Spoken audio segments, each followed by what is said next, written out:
Mga sports, Gilas fans at Kai Soto supporters, ito na ang balitang babago sa future ng basketball. May bagong NCAA rule na posibleng magbukas ng pinto para sa mga pro players at yes, kahit professional ka na, posible ka pa ring maging NCAA eligible. At ang tanong ng buong Pilipinas, pwede ba si Kaiju or si Kai Soto? Kung trip mo po ang ganitong content, paiwan ng follow at pasubscribe na din. Tara po, simulan na natin.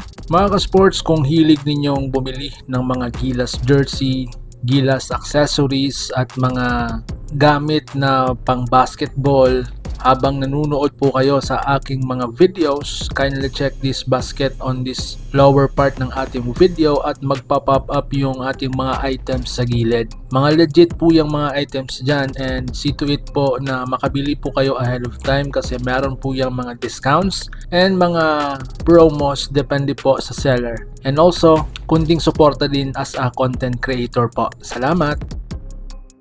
Mga ka-sports, ang tanong ng bayan, ano ang bagong NCAA rule? Kamakailan naglabas ng update ang NCAA President na si Charlie Baker kung saan pinag-uusapan ngayon ang mga posibilidad ng una, payagan ang mga professional players. Pangalawa, makapasok pa rin sila sa NCAA. Pangatlo, as long as pasado sa eligibility rules, pwede sila. At panghuli, depende sa ilang key factors. Hindi na gaya dati na once nag-pro ka, wala na po. Tapos na ang NCAA career mo. Pero ngayon, nagbabago ang ihip ng hangin.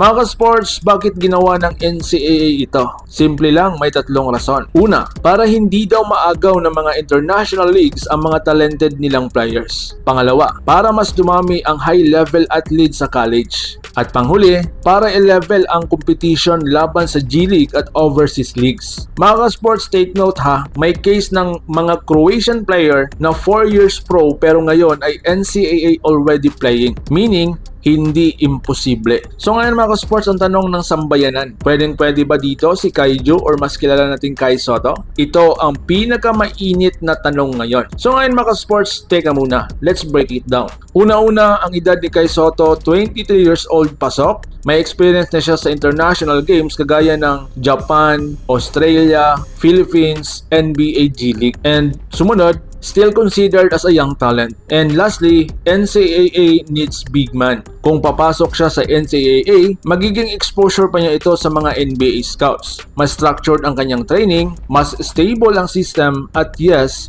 mas lalapit sa NBA draft window. This could be a new way to NBA para kay Kai kung gugustuhin niya. So ngayon mga ka-sports, realistic ba ito?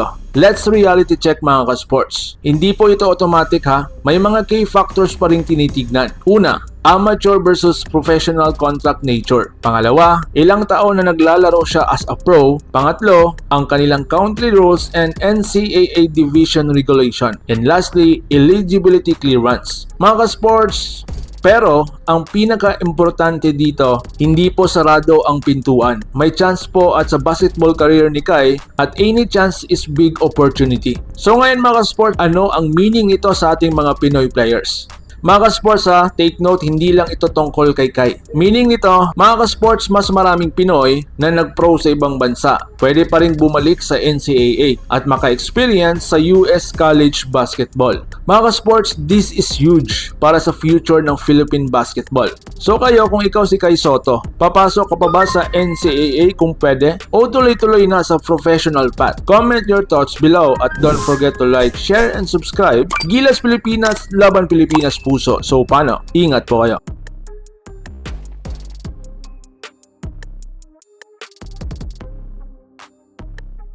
Mga ka-sports, kung hilig ninyong bumili ng mga Gilas jersey, Gilas accessories at mga gamit na pang basketball, habang nanonood po kayo sa aking mga videos, kindly check this basket on this lower part ng ating video at magpa-pop up yung ating mga items sa gilid. Mga legit po yung mga items dyan and see to it po na makabili po kayo ahead of time kasi meron po yung mga discounts and mga promos depende po sa seller. And also, kunting suporta din as a content creator po. Salamat!